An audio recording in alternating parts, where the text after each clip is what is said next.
11 बजे आप 11 बजे आ जाओ ना, अगर किसी को कोई आना हो तो 11 बजे आ जाओ।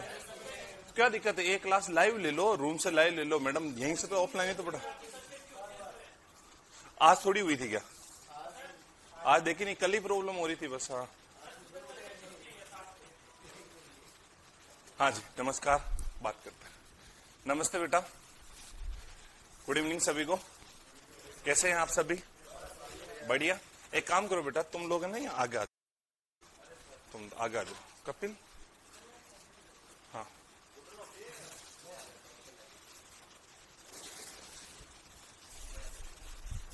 रितु बेटा, गुड इवनिंग। सभी जितने भी प्यारे विद्यार्थी मेरे साथ जुड़े हुए हैं, सभी विद्यार्थियों को गुड इवनिंग। कैसे हो आप सभी?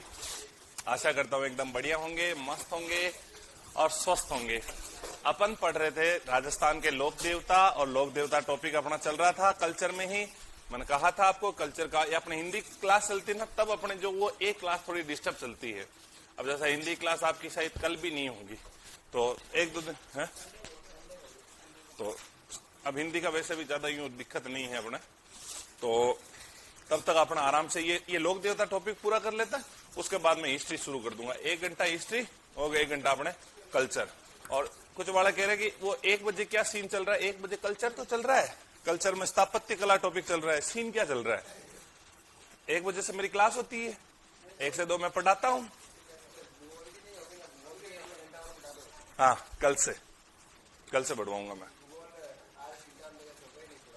बात करूंगा मैं सर से ना। सर के अगर 4 से 5 क्लास नहीं चल रहे होगे, राजस्थान वाला चल ही रहा तुम्हारे लाइव नहीं चल रहा राजस्थान वाला? 12 से 1 लाइव चल रही है ना राजस्थान की भूगोल की। तुम 11 बजे आ जाओ फिर। चलो देखो, मार डालोगे सर इतना बड़ा फटाके तो।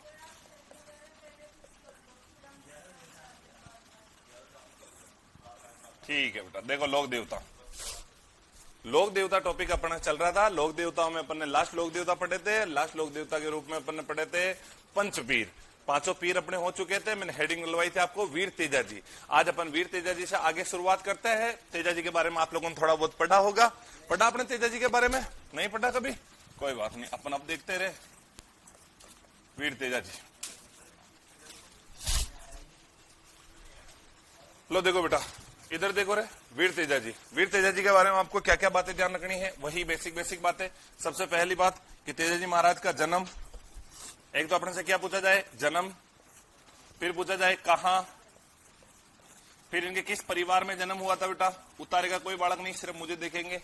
जन्म, परिवार, फिर बाद में इनकी माता का नाम, फिर बेटा इनके पिता का नाम, इनके माता का नाम, इनके पिता का नाम। तो देखो बेटा, जन्म, कहां, परिवार, माता, पिता। फिर देखो बेटा, इनके जो है पत्नी कौन थी, फिर इनकी घोड़ी यानी कि सवारी किस पे करते थे अपने वीर तेजा जी महाराज। तो देखो बेटा, सबसे पहली बात आती है तेजा जी जो है, तेजा जी का जन्म। इनका जन्म कब हुआ था बेटा? तो माघ शुक्ल चतुर्थी। तेजा जी महाराज का जन्म कब हुआ था बेटा? माघ शुक्ल चतुर्दशी, चतुर्थी नहीं, चतुर्दशी। तेजा जी महाराज का जन्म, और तेजा जी महाराज का जन्म हुआ था बेटा माघ शुक्ल चतुर्दशी के दिन। जन्म हुआ कहां पर? अगर पूछ रहे अपने कहां जन्मे थे, तो खड़नाल। और ये खड़नाल अपने स्थान कहां पर है बेटा? नागौर। खड़नाल कहां पे अपने? नागौर। यहां पर तेजा जी का जन्म हुआ था। किस परिवार में हुआ था? तो धोड़िया जाट परिवार। जाट परिवार में तो हुआ था, लेकिन इनकी गोत्र हुआ करती थी कौन सी? धोलिया गोत्र परिवार में जन्मे। इनकी माता का नाम क्या अपने वीर तेजा जी? तो इनकी मां का नाम था राम कुंवरी। माता के बारे में पूछे अपने से, तो माता का नाम था राम कुंवरी। पिताजी कौन हुआ करते थे बेटा? तो पिताजी का नाम था तहड़ जी, या अपने से पूछ सकते हैं ताहड़ जी। तहड़ जी या ताहड़ जी? ताहड़ जी। फिर देखो बेटा, पत्नी का नाम क्या था अपने? पेमल दे। और ये जो पेमल दे है, ये बेटा कहां की थी? तो पन्नेर। और पन्नेर अपने कहां पर है? अजमेर। और पन्नेर अजमेर के एक व्यक्ति आप लोगों ने सुने होंगे, रामचंद्र जी, और रामचंद्र जी की पुत्री थी। तो पन्नेर, और पन्नेर अपने कहां पर है बेटा? अजमेर। पन्नेर अजमेर के। और पन्नेर अजमेर में किनकी पुत्री थी अपने? रामचंद्र जी की पुत्री थी। तेजाजी महाराज की सवारी, जिसपे बैठ करके तेजाजी सवारी किया करते थे, घोड़ी, इनकी घोड़ी का नाम क्या था? तो इनकी घोड़ी का नाम था बेटा लीलण। ये तो आजकल ब्रांड बना हुआ है लीलण। तो ज्यादातर जो जाट जाति के जो व्यक्ति होते हैं वो अपनी बाइक के पीछे, अपनी कार के पीछे यूं लीलण लगवा के घूमते हैं। लीलण दिख गया है तो इसका मतलब ये तेजाजी को मानने वाला। बहुत सारी दूसरी जाति के भी लगाते हैं जो तेजाजी को मानते हैं। यूं नहीं है कि केवल जाट जाति के व्यक्ति मानते हैं। जैसे आगे मैं पढ़ाऊंगा देवनारायण जी, तो देवनारायण जी को खूब सारी जाति के व्यक्ति मानते हैं, लेकिन जो प्रमुख मानते हैं वो गुज्जर जाति के होते हैं। उसी प्रकार तेजाजी जो है बेटा, तेजाजी को यूं नहीं कि केवल जाट जाति के व्यक्ति मानते हैं। अपने राजस्थान की एक जनजाति आगे पढ़ाऊंगा मैं, अभी थोड़ी बात तो बताऊंगा। सहरिया जनजाति जो अपने 12 जिले में निवास करती है, वो तो अपनी हर बस्ती के बाहर, अपने बस्ती के बीचों बीच या बस्ती के बाहर तेजाजी का चबूतरा बना के मानते हैं, उन्हें बहुत ज्यादा पूजते हैं। तो इनकी घोड़ी का नाम क्या है बेटा? तो लीलण। लीलण या अपने इनकी घोड़ी का और क्या कह सकते हैं? तो सिणगारी। इनकी घोड़ी का नाम बेटा लीलण भी है और इनकी घोड़ी का नाम सिणगारी भी है। तो लीलण या सिणगारी अपने इनकी घोड़ी है बेटा वीर तेजाजी महाराज की। वापिस सुन लो, तेजाजी का जन्म कब हुआ था? माघ शुक्ल चतुर्दशी के दिन। कहां पर जन्म हुआ था बेटा? खड़नाल। खड़नाल कहां पर है? नागौर। किस परिवार में जन्म हुआ था? धोलिया जाट परिवार में। माता का नाम क्या था? राम कुंवरी इनकी माँ का नाम था। पिताजी का नाम क्या था? ताहड़ जी इनके पिताजी का नाम था। पत्नी का नाम क्या था बेटा? पेन। और पेमल कहाँ की थी? पन्नेर। और पन्नेर अपने कहां पे? अजमेर। और सवारी किसके ऊपर करते थे? लीलण। लीलण ये अपने क्या हो जाएगा? सिणगारी। इनके ऊपर ये सवारी किया करते थे। फिर देखो बेटा और बात करते हैं तो इनके बोपे, जो बोपा होता ना इनका पुजारी, बोपा या अपन कह सकते हैं पुजारी, ये कौन होता है बेटा? तो ये इसको बोलते हैं अपने गोड़ला। तेजाजी के बोपे या पुजारी होते हैं, इन्हें क्या बोलते हैं? अपने गोड़ला। तेजाजी का जो भी भोपा या पुजारी होगा इसे क्या बोलेंगे? गोड़ला। इनका जो मंदिर होगा बेटा, इनके मंदिर को क्या कहते हैं? तो मंदिर को कहते हैं थान, या मंदिर को क्या बोलते हैं? तो इनके मंदिर को बोलते हैं चबूतरा। जो भी मंदिर होगा उस मंदिर को क्या कहते हैं? तो थान, या फिर अपने क्या बोलते हैं? चबूतरा। फिर देखो बेटा इनका प्रतीक चिन्ह। हर लोक देवता का मैंने आपको प्रतीक चिन्ह पढ़ाया था, तो अपने तेजाजी महाराज का भी प्रतीक चिन्ह हुआ करता है। और प्रतीक चिन्ह क्या हो जाएगा इनका? तो इनका प्रतीक चिन्ह याद रखना थोड़ा सा, तलवार लिए अश्वारोही। देखो इनके दो प्रतीक चिन्ह हैं, लेकिन एग्जाम वाला आजकल है ना ये देता है, सॉरी भाला लिए अश्वारोही, भाला लिए, इनका भी यही है, भाला लिए अश्वारोही, भाला लिए अश्वारोही। इसके अलावा इनका एक प्रतीक चिन्ह और है, और इनका प्रतीक चिन्ह है जीभ पर सांप डसते हुए। जीभ पर सांप डसते हुए, जीभ पर सांप डसते हुए। तो भाला लिए अश्वारोही और जीभ पर सांप डसते हुए इनका क्या हो जाएगा? अपने प्रतीक चिन्ह। बाकी एक बार मुझे यहां और मैं देख लूंगा भाला है या तलवार है। बाकी जीभ पर सांप डसते हुए तो प्रतीक चिन्ह अपने तेजाजी का ही है। तो इनके भोपे क्या कहलाते हैं बेटा? भोपे कहलाते हैं गोड़ला। और इनके मंदिर को क्या कहते हैं? थान, या फिर अपना चबूतरा कहते हैं। प्रतीक चिन्ह क्या हो जाएगा? भाला लिए अश्वारोही, और क्या हो जाएगा? जीभ पर सांप, यानी कि सांप जो है, एक सांप इनको जीभ पर डस रहा है, इस प्रकार जीभ सांप पर डसते हुए जो है। हाँ, इनको पूछना आवाज नहीं आ रही क्या? चेक करना, आवाज नहीं आ रही।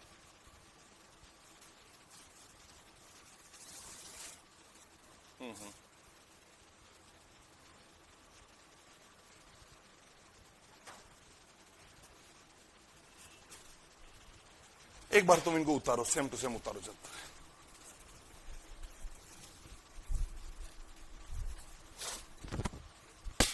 एक बार इनको उतारो जल्दी से। सही आ रही? एक बार इनको ऊपर कर देना। सही आ रही ना? ये आपने उगवंती क्यों कह रही? फिर क्लास में कहां चली गई वो उगवंती? भाग गई? तबीयत खराब है? अच्छा ठीक है। आजकल तबीयत ज्यादा खराब हो रही क्या? कोई वायरल चल रहा है क्या?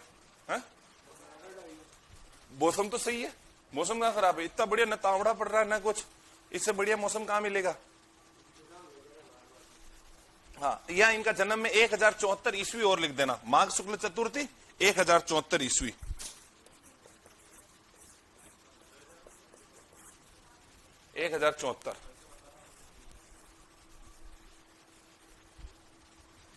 डरा क्यों रहे हो?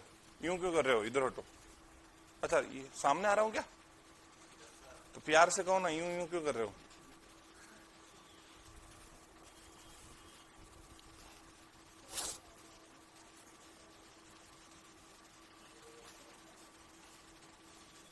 जल्दी उतारो बेटा, जल्दी उतारो।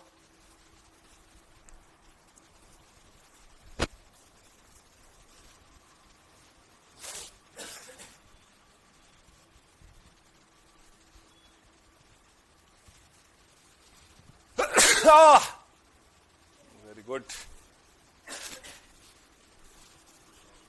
ऑनलाइन वालों कोई बाहर मत फेंक जाना रे छींक से।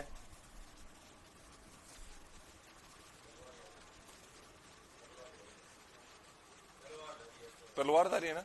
हाँ, मुझे भी लग तो रहा था यार कुछ ना कुछ गड़बड़ है। इसको तलवार कर दो यार।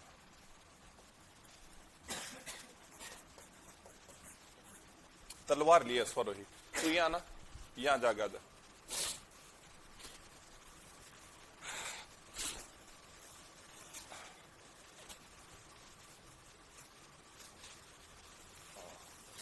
उसको स्क्रॉल कर दे, थोड़ा ऊपर कर दे एक बार। नहीं नहीं, वो उससे कर ले, उससे कर ले, उससे हो जाएगा। वो पड़ा ना आपके पास माउस? हाँ,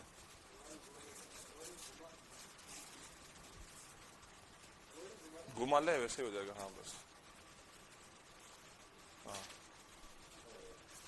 फादर का नाम, ये देखो फादर का नाम, पिता तहड़ जी या ताहड़ जी?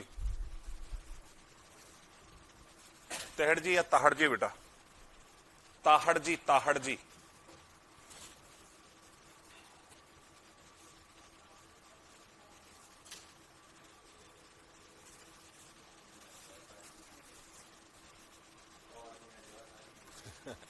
मजा ले रहे।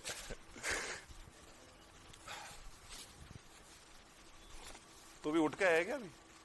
लग रहे हैं।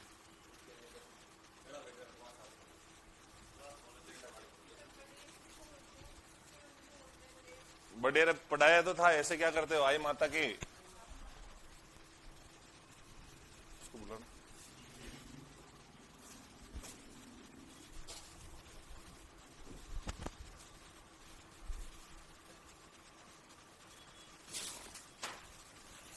उतार लिया?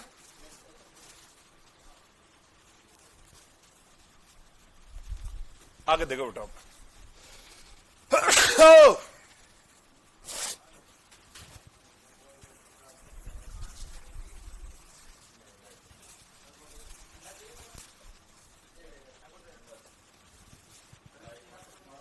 गरम चाहिए यार, क्या ठंडा ठंडा कर रहा है।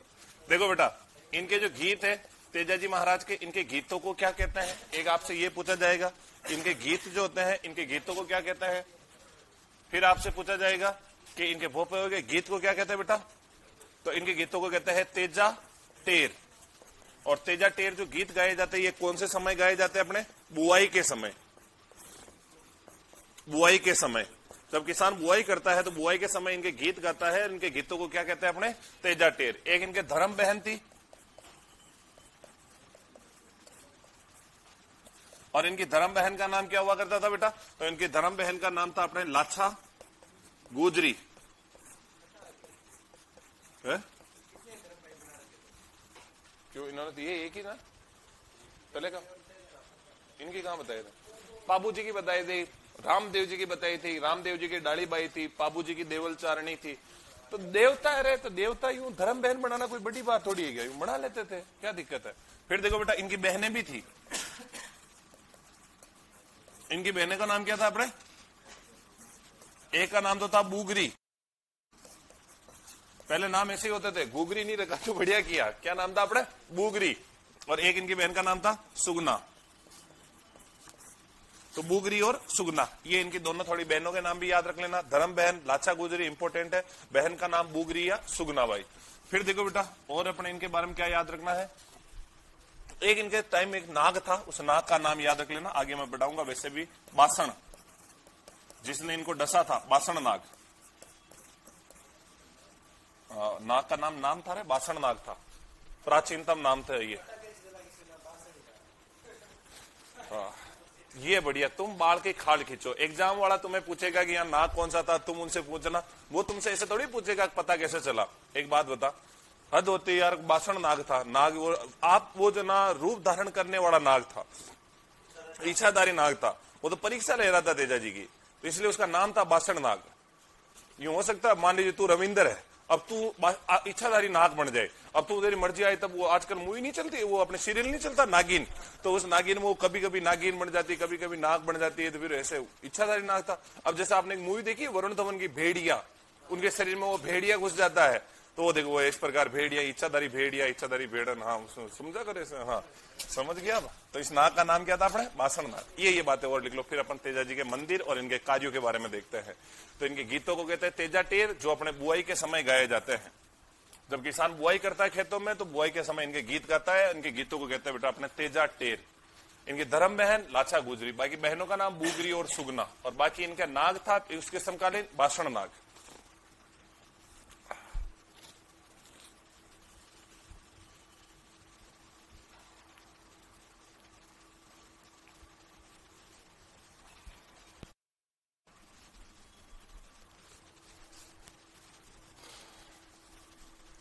बड़ा कल्चर पढ़ते हैं तब ऐसे फादर्स ने ऐसे नहीं बोलता है, लोग देवताओं के थोड़ा कल्चर जैसी फीलिंग लाओ। फादर्स क्या होता है, पिताजी, मम्मी जी, माता जी, ऐसा थोड़ा मजा ही नहीं, फीलिंग नहीं आती। बाकी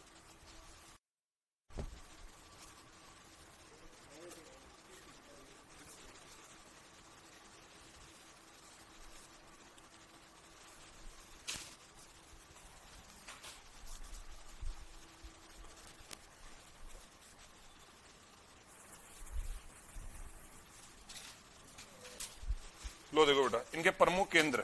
अब इनके जो सारे प्रमुख केंद्र हैं मैं एक साथ बताते जाता हूं आपको। एक बार इनके प्रमुख केंद्र यहाँ पर, यहाँ जो भी लिखेंगे अपन सारे इनके प्रमुख केंद्र हैं।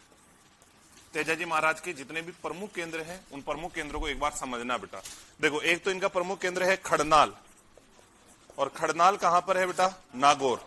एक तो तेजाजी महाराज का प्रमुख केंद्र कहां पे अपने, खड़नाल। खड़नाल नामक स्थान कहां पे है, नागौर। फिर इनका जो दूसरा प्रमुख केंद्र है बेटा वो है पर्वतसर, और पर्वतसर भी कहां पे बेटा, नागौर। तो इनके प्रमुख केंद्रों में एक तो आ जाएगा खड़नाल, एक आ जाएगा अपने पर्वतसर। ये दोनों तो अपने कहां पर है, ये दोनों अपने नागौर में है। फिर अपने जिनका और प्रमुख केंद्रों की बात करें बेटा, तो इनके प्रमुख केंद्रों में अगला केंद्र आ जाएगा पन्नेर।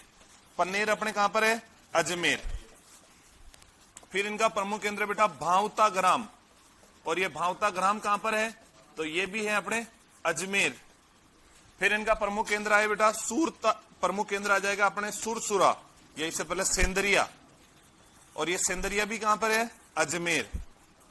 फिर इनके प्रमुख केंद्र आ जाएगा बेटा सुरसुरा, और सुरसुरा भी कहां पर है, अजमेर। फिर आ जाएगा बेटा बासी दुगारी, और बासी दुगारी कहां पर है, बूंदी। ये सभी जो है तेजाजी के प्रमुख स्थान हैं, जो तेजाजी के प्रमुख स्थान है, यानी प्रमुख मंदिर है। कौन कौन से मंदिर, खड़नाल, नागौर, पर्वतसर, नागौर, पन्नेर, अजमेर, भावताग्राम, अजमेर, सेंदरिया, अजमेर, सुरसुरा, अजमेर, बासी दुगारी, बूंदी। खड़नाल में तो अब तेजाजी का बहुत बड़ा मंदिर बनने जा रहा है। खड़नाल के अंतर्गत जो मंदिर बन रहा है उसका 5 साल में निर्माण कार्य पूरा होगा, और लगभग वो मंदिर बनेगा 1200 करोड़ की लागत से। इतना बड़ा मंदिर बनने जा रहा है। अपने जो है मतलब देखा जाएगा तो मारवाड़ का सबसे बड़ा मंदिर जो होगा वो तेजाजी का मंदिर होगा, नागौर पर्वत खड़नाल में बन रहा है, जिसमें सबसे ज्यादा जो धनराशि दे रहे हैं वो हरियाणा का जो हुड्डा परिवार है उनकी तरफ से उसमें धनराशि लगा करके निर्माण किया जा रहा है। तो देखो बेटा, हाँ बिल्कुल बेटा, हॉस्पिटल ये बनाने के लिए सरकार बैठी हुई है। हॉस्पिटल बनाने के लिए इनके लिए सरकार बैठे हुए है, सरकार को अपन टैक्स दे रहे हैं। विद्यालय बनाने के लिए सरकार को अपन दे रहे हैं। ये तो देखो ना, जैसे किसी की धार्मिक मान्यताएं होती हैं, जैसे कि कोई अपने दादू जी को बहुत ज्यादा मानने वाले लोग होते हैं, तो उनका मन करेगा कि यार हमारी ये विचारधारा आगे बढ़े, हमारे आने वाली पीढ़ियां, हमारे आने वाले वंशज इनको माने। तो इनके लिए वो क्या करेंगे, उनका मंदिर का निर्माण करेंगे, वहां उनके मठों का निर्माण करेंगे, या फिर वो उनके बारे में निर्माण करेंगे। मान लीजिए कोई व्यक्ति डॉक्टर भीमराव अंबेडकर साहब को बहुत ज्यादा मानने वाला है, तो वो अपने पैसों से सोचेगा कि यार भीमराव अंबेडकर साहब ने अपनी जाति के लिए, समुदाय के लिए, वर्ग के लिए इतना कुछ किया, तो अपन एक काम करते हैं, इनका स्टेच्यू बनाते हैं, इनका सर्किल बनाते हैं, ताकि लोगों में उनको मानने की भावनाएं जागृत होगी। जैसे कोई देवनारायण जी को मानते हैं, गुर्जर जाति के लोग ज्यादा मानते हैं, तो वो ये सोचेंगे कि चलो हम तो सरकार को वैसे ही टैक्स दे रहे हैं, हॉस्पिटल बनाने के लिए, विद्यालय बनाने के लिए इनके लिए सरकार बैठी हुई है, अपन अपने जो कुल देवता, अपना आराध्य देवता है देवनारायण जी, इनके ज्यादा से ज्यादा बड़ा मंदिर बनाएं ताकि वहां पर लोग धीरे धीरे आने लगे, बाकी लोगों में उनकी मान्यताएं बढ़े, यहाँ पर रोजगार के अवसर बढ़ेंगे, ज्यादा से ज्यादा पर्यटक घूमने के लिए आएंगे। देखो अपना भारत जो देश है हमारी संस्कृति के लिए जाना जाता है और लोक देवता हमारी संस्कृति का एक पार्ट है। अगर अपन केवल हॉस्पिटल, शिक्षा, एजुकेशन इन पे ही आम व्यक्ति भी इन पे पैसे खर्च करने लगा तो अपनी संस्कृति तो वैसे ही समाप्त हो जाएगी। अपनी संस्कृति वैसे ही बची क्या है, अपनी संस्कृति तो वैसे ही पाश्चात्य संस्कृति में डूबती जा रही है। जब ये व्यक्ति भी उनके बारे में ही सोचने लग जाएंगे, हर व्यक्ति वो करने लग जाता, बताओ आगे चल करके आने वाली 10 पीढ़ियों बाद कोई देवताओं को मानेगा क्या? इनको कोई पूजेगा क्या? इनके कोई मंदिर बचेंगे क्या? नहीं बचेंगे। तब इनको मान्यता तो बढ़ानी पड़ेगी ना। लोगों में एक जो इन्होंने इतना बलिदान दिया, गायों की रक्षा के लिए इतना संघर्ष किया, अपने समाज के लिए, अपने वर्ग के लिए, अपने धर्म के लिए सब कुछ समर्पण कर दिया, न्यौछावर कर दिया, लोग मानते हैं, पूजते हैं, लोगों के दुख दर्द खत्म होते हैं, तो बताओ इनके लिए इतना तो बनता है ना। अपन कहना अपने लिए बहुत आसान होता है कि यार इनको ये कर लेना चाहिए, मंदिर क्यों बना रहे हैं। अब यार क्यों नहीं बनाए? अब जैसे जब 3000 करोड़ में जो है 3000 करोड़ रुपए में अपने आप को पता है तो अपने एक स्टेच्यू बना था जो विश्व का सबसे बड़ा स्टेच्यू बना था सरदार वल्लभ भाई पटेल के। उस समय भी ऐसे ज्ञानी बहुत आए थे, जैसे अभी आपने ज्ञान दिया कि सर यहाँ मंदिर होना चाहिए, हॉस्पिटल बना देते हैं इन पैसों से, तो ऐसा ज्ञानचंद वहां पर भी खूब थे। अब पता नहीं कि सरदार वल्लभ भाई पटेल ने इस राष्ट्र के लिए, इस देश के लिए अपना कितना बड़ा योगदान दिया था। उनका योगदान कभी भुलाया नहीं जा सकता है, जिन्होंने इस राष्ट्र को एकजुट करने का काम किया। अब जब राष्ट्र को एकजुट करने का काम किया तो आज कितने लोग वहां पर्यटक के रूप में आ रहे हैं। एक अपने आप में मिसाल बन गई है कि हाँ कि यार इतना बड़ा स्टेच्यू सरदार वल्लभ भाई पटेल का बना है। हम तो चाहते हैं, अब जैसे हमारे संविधान के निर्माता डॉक्टर भीमराव अंबेडकर साहब, इतना बड़ा उनका योगदान रहा है, हर वर्ग के लिए, निम्नतम वर्ग से लेकर के महिला वर्ग के लिए, उच्च कार्यों के लिए इतना बड़ा योगदान दिया। इतना बड़ा स्टेच्यू उनका भी बने ताकि जो बाहर के लोग आए तो वो उन्हें देखे कि यार सरदार वल्लभ, अपने जो डॉक्टर भीमराव अंबेडकर साहब थे, इतना बड़ा स्टेच्यू जिन्होंने अपने उनके संविधान का निर्माण किया, क्योंकि इनका योगदान है अपने राष्ट्र के निर्माण में। इनको भुला थोड़ी सकते हैं क्या? उनका भी ऐसा स्टेच्यू बने। बाकी लोग भी तो बनाते हैं। अब देखो बहुत महात्मा बुद्ध के कितने बड़े बड़े स्टेच्यू बना रखे, क्यों बना रखे? ताकि लोग उनके पास जाएं, इसलिए तो बनाए जाते हैं। देखो तुम खरनाल नागौर, यहां तेजाजी महाराज का क्या हुआ था बेटा? जन्म हुआ। ये जन्मभूमि है और जन्मभूमि के कारण यहां पर इनका प्रमुख मंदिर बना हुआ है पर्वतसर नागौर। बेटा यहां पर इनका प्रमुख मेला लगता है। प्रमुख मेले का मतलब सबसे बड़ा मेला जो तेजाजी महाराज का लगता है वो पर्वतसर में लगता है। इनका प्रमुख मेला कहां लगता है? तो पर्वतसर में। इनके मेले में जो है बेटा खूब सारी गायें वगैरह आती है, खूब सारी गायों नागौरी गायें, नस्ल की गायें बिकती है इनके मेले में। और अगर बात करें कि नागौर का सबसे बड़ा मेला ये पर्वतसर का मेला ही होता है, जो भाद्रपद शुक्ल द्वितीया से, भाद्रपद शुक्ल दशमी से भाद्रपद शुक्ल पूर्णिमा तक लगता है। 5 दिन का मेला लगता है और इनके मेले में नागौरी नस्ल की गायों का सर्वाधिक लेन देन होता है। 2018 एलडीसी के एग्जाम में पूछा हुआ है ना। आगे बेटा पन्नेर अजमेर। पन्नेर जो है बेटा, पन्नेर अजमेर, यहां पर क्या था? तो यहां ससुराल था। अब अपने ससुराल में अपना मंदिर नहीं बन सकता है क्योंकि अपने में इतना लकड़ ही नहीं है। अब हाँ सीधी बात है, अपने ससुराल में अपना मंदिर कोई बनाए क्या? अपने ससुराल में चांस ही नहीं है अपना मंदिर। बहुत सी बार सास ससुर जी इज्जत कर ले, वो बहुत बड़ी बात है। बहुत सी बार तो वो भी यूं कह देते हैं कि पावड़ो तो यूं ही है, बावड़ो आ जावा आया दिन, तो यूं थोड़ा घाटा भी रहना, क्यों बार बार यूं ससुराल में चले जाना, क्योंकि फिर बाद में इज्जत नहीं रहती है। यूं अपनी इज्जत को अपने खुद ही अपन मिटा देते हैं, तो ध्यान रखना। तो अपने अपना मंदिर नहीं बने, लेकिन तेजाजी इंपॉर्टेंट थे तो यूं काम किए थे, अपने ससुराल में जाके गायों की रक्षा के लिए उधर लड़े थे। तो पन्नेर अजमेर जो है बेटा, पन्नेर अजमेर में इनका प्रमुख मंदिर बना हुआ है। यानी कि यहां पर इनका क्या था? तो ससुराल।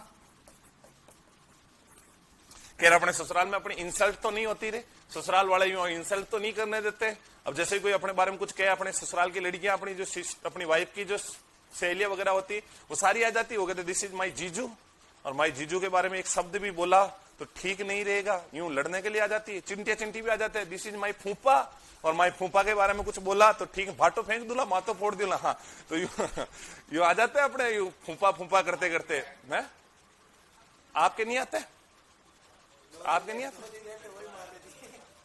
अच्छा वो मतलब वाइफ की सहेलियां, हाँ बूढ़ता होगा तो दे दी होगी। देखो तुम इधर, हाँ बावता ग्राम बेटा अजमेर में है। यहाँ सर्प दंश का इलाज होता है, जो सांप का काटा हुआ होता है, सांप के कांटे के इलाज के लिए फेमस है। अपने राजस्थान में सांप के कांटे के इलाज के लिए सबसे फेमस जगह अगर कोई है तो वो भावता ग्राम है। ऐसा कहते हैं कि भावता की भूमि पर अगर किसी को सांप काट ले, वो पैर रख दे मात्र, इतने में उसका इलाज हो जाता है। वहां जहर वेर चूसा वगैरह कुछ नहीं जाता है, उस जमीन पे पैर रखने मात्र से। तो तुम कहीं इतने ज्यादा इंप्रेस मत हो जाना, गांव में आस पड़ोस में पता चला किसी को सांप ने काट लिया, कुछ कर लिया, तुम उनको कह रहे हो कि तू एक काम कर वहां चला जा, बेचारा रास्ते में ही निपट जाए, तो फिर बाद में कहो कि यार तेजा जी के तो कोई काम ही निपट गया तो कुछ नहीं होए। पहले हॉस्पिटल ले जाना है, आजकल अपने यूं क्योंकि हॉस्पिटल जाने लगे, बाकी पहले के लोग यहाँ ले जाकर इलाज करा लेते थे। तो ये गांव जो है बेटा सर्पदंश के इलाज हेतु फेमस है, सर्पदंश के इलाज हेतु प्रसिद्ध है। सेंदरिया आगे बताऊंगा, मैं अभी कहानी बताऊंगा तो मैं और समझा दूंगा। सेंदरिया में इनको सर्प ने काटा था, यानी सांप ने डसा, सांप ने काटा। और जो सुरसुरा है बेटा, यहां पर तेजाजी महाराज का देवलोक गमन हुआ था, देवलोक गमन, देवलोक गमन हुआ था। और बासी दुगारी बूंदी ये तेजाजी महाराज की कर्म भूमि कहलाती है। याद रखना बेटा, ये क्या कहलाती है? अपने कर्म भूमि। एक बार आप इसको उतार लो, इसको स्क्रॉल कर देना एक बार, इनके ये प्रमुख प्रमुख मंदिरों को उतार लो ना, ठीक है बेटा, पीडीएफ डलवा देंगे ना।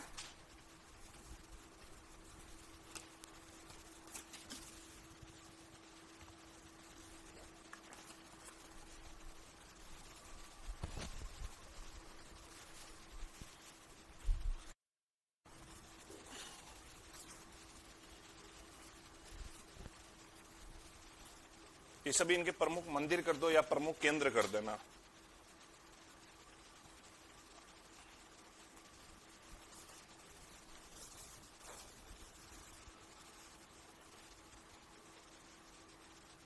फोन कर दिया क्या सर को, रोहित?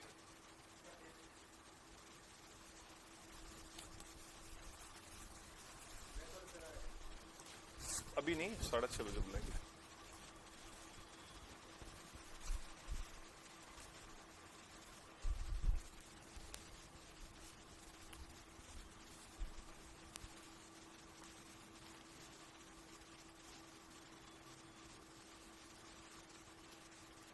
ये काम करते हैं, कल ये टॉपिक पूरा हो जाएगा, उसके बाद अपन हस्तकला वाला आनंद, हस्तकला शुरू कर देते हैं और जनजातियां शुरू कर देते हैं। पहले कल्चर पूरा ही खत्म कर देते हैं, कल्चर बचा नहीं है ज्यादा, पहले एक बार कल्चर पूरा कर लेते हैं, है ना। ये टॉपिक लगभग अपना कल पूरा हो जाएगा, ज्यादा कुछ नहीं बचेगा लोक देवताओं में अब, क्योंकि बड़े बड़े सारे लोक देवता हो जाएंगे आज, फिर छोटे छोटे से लोक देवता बचेंगे। कल नया चैप्टर शुरू करेंगे। कल तुम एक काम करना, पढ़ करके आना, वेशभूषा पूरी कर लेते पहले, वेशभूषा, आभूषण और कपड़े वगैरह, लत्ते वगैरह, ये पढ़ करके आना।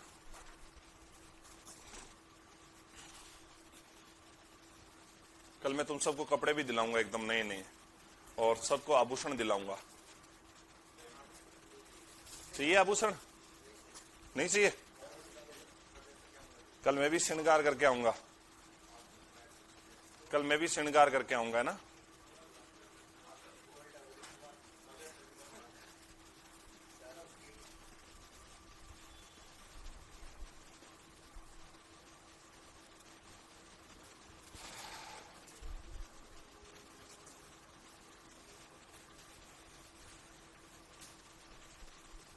हो गया सभी के? अब बेटा देखो, अपने तेजाजी महाराज के जो है प्रमुख कार्य क्या क्या थे, इनके कार्य देख लेते हैं अपन अब, और एक इनके उपनाम देख लेते हैं। उपनाम नहीं पढ़ाए थे मैंने? उपनाम बताए क्या? नहीं बताए?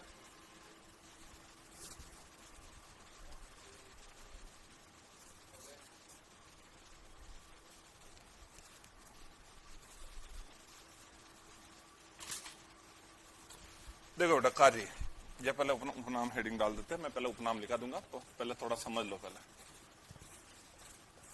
तेजाजी महाराज धीरे धीरे बड़े हुए, और बाल्यावस्था में ही इनकी जो है, इनके पिताजी की ऐसे, उनके ससुर जी रामचंद्र जी के साथ बढ़िया बनती थी, तो जाट जाति में तो थे ही, और नागौर की तरफ तो थे ही, और नागौर की तरफ यूं ब्याह व्याह तो पहले यूं पहली प्राइट थी, ब्याह के लिए सबसे पहले देखे। नागौर वाले लोग जो है अब थोड़े समझदार हुए हैं, पहले इतने ज्यादा समझदार थे कि ब्याह तुरंत करा देते थे। नागौर वालों को एक बात बहुत अच्छे से समझ में आती थी कि यार नागौर की तरफ क्या था कि नागौर वालों को यूं लड़कियां यूं इधर उधर बहुत भाग जाया करती थी, नाते भाग गए, ये हो गया और वो हो गया। तो नागौर वालों को एक बात अच्छे से पल्ले पड़ती थी कि अपने ब्याह टाइम पे करा दो, और पहले सिस्टम भी ठीक था कि ब्याह टाइम पे हो जाता था। टाइम का मतलब 15 साल में, 14 साल में, कभी कभी 10 साल में ही करा देते थे, कभी तो 5 साल में ही हो जाता था। और लड़की जैसे ही अच्छी 16-17 साल की हुई उसे ससुराल भेज देते थे ताकि कोई झंझट ही नहीं। टाइम से शादी, टाइम से ससुराल जाना शुरू, टाइम से बच्चे हो रहे हैं, टाइम से सारी चीजें एकदम बढ़िया। आजकल क्या हो रहा है बेटा, आजकल सारा सिस्टम ही बदल गया है। आजकल तो लड़के लड़कियां समझ ही नहीं रहते हैं कि शादी वादी को ज्यादा यूं महत्व नहीं देते हैं। सारे जितने मैं आजकल यूथ देखता हूं, सारे यूथ एक ही चीज के पीछे पड़े हुए रहते हैं, हमारा कैरियर, कि पहले यूं कैरियर सेट करना है, कैरियर के पीछे भाग रहे हैं। और कैरियर के पीछे भागते भागते वो क्या करता है बेटा, बहुत सारे, मैंने आपको एक दिन भी बताया था कि कैरियर के चक्कर में टाइम पे शादी तक नहीं हो पाती है, टाइम पे उनकी शादी तक नहीं होती है।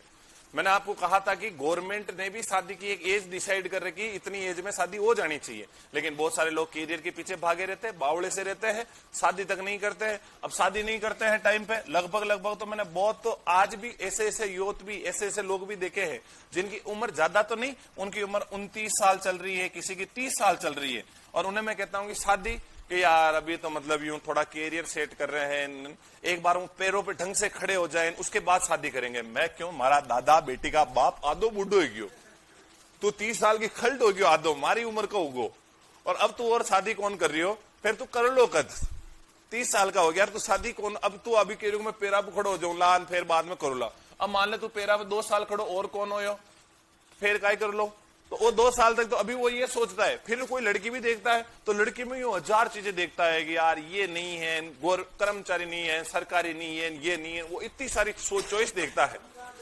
फिर बाद में सुनो तो सही, पूरी बात तो सुनो। उसके बाद क्या होगा, 31-32 साल में फिर ये रिश्ता देखना शुरू करेंगे, फिर इधर उधर देखेंगे, तब वो कहेंगे चलो गवर्नमेंट जॉब नहीं, हमें तो बस एक बढ़िया ठीक ठाक लड़की मिल जाए जो सुंदर हो। अब ये भी नहीं मिली और इधर 33-34 साल हो गया, तो फिर बस यही सोचेंगे कोई लड़की तो मिल जाए अपने लड़के के लिए। अरे दादा ये आधा बुढ़िया का ले, अब तो 34-35 साल में लड़की ढूंढ के करेगा क्या ब्याह कराएंगे, क्या इसका मतलब है, तो ये कोई उम्र होती है ब्याह करने की। और 35 साल में 34 साल में भी आजकल ब्याह करते हैं। फिर 35 साल 36 साल में टेस्ट ट्यूब बेबी, पता नहीं कहां से बेबी पैदा करते हैं। फिर बाद में वो बेबी हुए 36 साल में, अब 36 साल का बेबी, इधर पापो जो है 40 साल में दांत पड़ गया, बुढ़ापो आगो, इधर बेटा जो है, बेटा 5वीं क्लास में पढ़पा जा रहे हैं और बाप जो बूढ़ो खल्ड। और फिर बाद में जो है इस प्रकार उनके जो है स्कूल जाते हैं। बच्चा जो 20 साल का 22 साल का होगा तब तक पता चला कि बाप तो 56-58 साल को, और आने वाली जनरेशन तो 58-60 साल में तो जाती रही। उधर बेटे का ब्याह भी नहीं, उन पिताजी जाता रहा, पिताजी निपट गया, बच्चे का कैरियर ही नहीं बना। सही बात है, बच्चे का कैरियर कहां से बना पाएंगे वो, एक बात बताओ।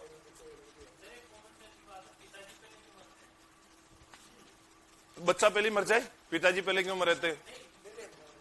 अच्छा माता पिता, वो तो मैं और बताऊंगा, उसमें तो उसका कारण है ना, उसका कारण है। अब देखो बेटा, शादी की सरकार ने कर रखा 21 साल की उम्र, मैं तो कहता हूं ये भी ज्यादा है। 20 साल 18 साल में शादी करो, ना तो कोई दिक्कत, ना तो लुगाई नाते भागे, ना उनकी जिंदगी में और पंपाड़, ना उन्हें ये टेंशन यार तुम्हारे पहले जिंदगी में कोई बॉयफ्रेंड था क्या, तेरे गर्लफ्रेंड थी क्या, वो पंपाड़ भी नहीं। अब मान लीजिए लड़की 16-17 साल की हुई, लड़का 17-18 साल का हुआ, शादी कर दी, सागर रह रहे हैं आराम से, कोई दिक्कत ही नहीं है, जल्दी आराम से 21 साल में बच्चे हो गए, मामा मम्मी पापा भी खुश, अपने को कोई टेंशन नहीं, मम्मी पापा बड़ा करेंगे, पालेंगे पोसेंगे, आराम से बच्चे बड़े हो रहे हैं, अपने को कोई टेंशन ही नहीं है। इतने में फिर बाद में आप मान लो 22-23 साल के हो गए, 2 बच्चे हो गए, 2 बच्चे होने के बाद आपकी आराम से जिंदगी सेटल है, आपकी मस्त जिंदगी सेटल है, आराम से अब पत्नी घर पे रह रही है, घर पे घर का वालों की सेवा कर रही है, खाना बना रही है, तुम 23 साल 24 साल में आराम से सरकारी नौकरी की तैयारी करो। फिर बाद में मेरी तरह सोचो, यूं बीच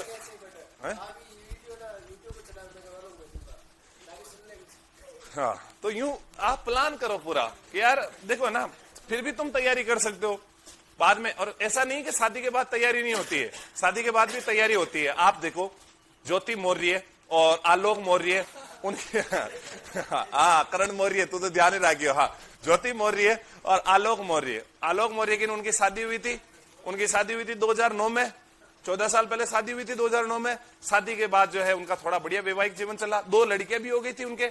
फिर बाद में आलोक मौर्य ने बेचारा मेहनत करी, उसने 4th ग्रेड कर्मचारी की तैयारी करी, और तैयारी करने के बाद उसको जो 2016 तक इनको पढ़ा के दिल्ली, और उसके बाद उनको पीसीएस बना दिया। 2016 में जब वो पीसीएस बनी थी तो पूरे गांव में तगड़ा माहौल बना था, फिर 2020 तक एकदम बढ़िया सिस्टम चला था, और 2020 में आपको पता है कि वो थोड़ा कोविड का टाइम आया, ऑनलाइन सिस्टम आया, फिर वो ज्यादा थोड़े बीच बीच में थोड़ा सा है ना, थोड़ा दूरियां बढ़ गई थी। अब दूरियां बढ़ गई थी तो उनकी दूरियां कहीं और कनेक्ट हो गई थी, उसके बाद बीच में दूरियां ऐसे हुए, वो बात अलग है। लेकिन मैं तो एग्जाम्पल के तौर पे बता रहा हूं वो, क्योंकि उनकी पूरी मतलब हिस्ट्री सामने आई है, तो इससे ये साबित होता है कि यार 2009 में शादी करने के बाद, 2 बच्चे होने के बाद फिर पढ़े, और फिर पढ़ के भी तो वो पीसीएस बनी नहीं बनी क्या?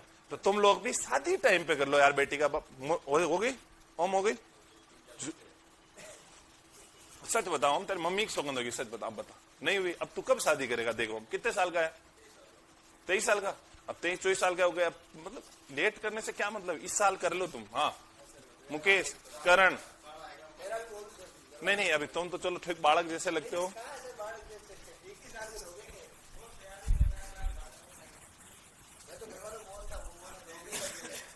अरे मैं थोड़ा भावना में बह गया था, आगे चला गया था। वापिस देखो अपना, है ना, वापिस आओ अपना। तेजा जी में आ जाओ वापिस। तेजा जी की अब देखो, ये बात तो यार तेरे घर वालों को बतानी पड़ेगी यार। अब मैं तो कोचिंग में रहूं पूरा दिन, मैं तो तुम्हारे लिए अब लड़की कहां से ढूंढ सकूं? देखो ये हमारे ये बढ़िया बढ़िया बालक है, रविंदर बिश्नोई, ओम प्रकाश, मुकेश शर्मा, करण मौर्य, ये जो सब, जय, कपिल, ये सब डिमांड कर रहे हैं कि हमारी शादी हो जाए कैसे भी करके, बस हमें शादी करनी है। तो तुम कल से काम करो, तुम्हारे मैं 5 दिन की छुट्टी करता हूं, तुम्हारे क्लासरूम टू लाइव बेच चलेगा, तुम ऑनलाइन पढ़ना, तुम 5 दिन तक लड़कियां ढूंढो, घर वालों को जाकर डिमांड करो हमें शादी करनी है? और बाकी अपना एप्लीकेशन यूट्यूब पे डालने की जरूरत नहीं, तेरे पास ऐप ऑन है, तो एप्लीकेशन लेना और एप्लीकेशन लेकर के अपने घर वालों को दिखा देना कि ये देखो हमारे गुरुजी ने भी ये कहा है मैं कि 21 साल में शादी हो जानी चाहिए। हमारे गुरुजी ने तो जो फर्स्ट ईयर में थे, यानी कि 17 साल के थे, तभी शादी कर ली थी। रियल बात तो ये कि शादी तो अपनी तभी 2013 में हो गई थी, जब मैं फर्स्ट ईयर में था। अब तुम सोचोगे तुम फर्स्ट ईयर ही पता नहीं तुम्हारी फाइनली कब की हो गई होगी, और तुम कहां से कहां पहुंच गए और क्या से क्या हो गया। तो इसलिए अब देखना ना, ये वीडियो जरूर दिखाना और उनके कहना शादी के लिए। जितने ऑनलाइन देख रहे तुम सभी भी इस प्रकार की डिमांड करना, तुम सभी भी अपने घर वालों को बताना। आगे देखो, तुम तो आगे तो आज ही घर पे लड़ाई करवाएंगे सर। देखो तुम आगे देखो बेटा, अब है ना, अब देवनारायण तेजा जी के जो है, तेजा जी का बचपन में ब्याह हो गया था। ब्याह होने के बाद इनके वापिस आ गए थे, तो यूं ब्याह में लड़ाई है तो हो ही जाती है। ब्याह जी की कोई बड़ी बात नहीं थी। एक दिन रामचंद्र जी के ताड़ जी की यूं बातों बातों में लड़ाई हो गई थी, और आज के बाद मैं तुम्हारी आऊं ही नींद, ये नींद वो नहीं। उन्होंने कहा ठीक है, मैं भी नहीं आऊंगा, ठीक है। दोनों खतरनाक लड़ लिए, तेरी बेटी तेरे, मेरा बेटा मेरे। ठीक है, नहीं भेजो तो मत भेजना, नहीं चाहिए, यूं लड़ लड़ा के आगे थे। अब फिर बाद में जो है रामचंद्र जी ने जो है आकर के अपने परिवार वालों को बताएगा, कभी तेजा को ये बात बतानी नहीं है कि इस प्रकार उनका ब्याह भी हो रखा है। और जब तेजा जी के पिताजी की, ताहड़ जी की मृत्यु हो गई, उनकी माता भी मर जाती है। उसके बाद जो है बेटा उनका पालन पोषण करने का काम उनकी मौसी जी करते हैं। और सीधी बात है, पालन पोषण करने का काम अपने ज्यादातर मौसी करती है, क्योंकि मौसी दूसरी माँ की तरह होती है। तो इनका पालन पोषण भी मौसी नहीं किया। अपनी माँ से भी ज्यादा लाड प्यार तो अपनी मौसी जी करती है। कभी जाकर के देखा होगा, अगर जिनके मौसी है तो उनको ये प्यार देखा होगा, नहीं है तो फिर बाद में तो क्या देखा होगा कि अपन कभी जाते हैं अपने मौसी के वहां, तो यूं मौसी अरा बेटा आ रहे हैं, यूं गाल पे यूं हाथ घुमाना, यूं सिर पे बालों पे हाथ घुमाना। अपन को यूं लगता है कि यार अपनी मम्मी तो ये होती तो ये ठीक थी, अपनी मम्मी तो सूतती है। यूं बताने कि अपनी मौसी भी अपने चिंटिया चिंटी को ऐसे ही सूतती है। अपनी मम्मी जाती है तो अपने मौसी के बच्चा बच्चे को यूं प्यार करती है। तो प्यार उनका अपने बच्चों के प्रति इतना नहीं होता है जितना उनके साथ होता है, क्योंकि बहुत दिनों बाद होता है। तो ताई मौसी का उठे 1 महीनों रह के देख लियो, फिर जो सुताई उनकी हो रही है वैसी सुताई तुम्हारी भी चालू होगी, क्योंकि फिर बाद में वो ना बराबर हो जाते हैं। अब बाद में धीरे धीरे तेजा जी बड़े होने के बाद यूं खेत पे हल जोत रहे थे। तो एक दिन इनके भाभी जी खाना वगैरह लेकर के खेत पे पहुंचते हैं। तो खेत पे खाना लेकर के लगभग 12 बजे पहुंच जाते हैं। गांव में क्या होता है, गांव में 7-8 बजे तो यूं रोटी खा लेते हैं एक बार, यूं एकदम बढ़िया रोटी वोटियां खा पी कर एकदम सेट रहते हैं गांव में 7-8 बजे तक।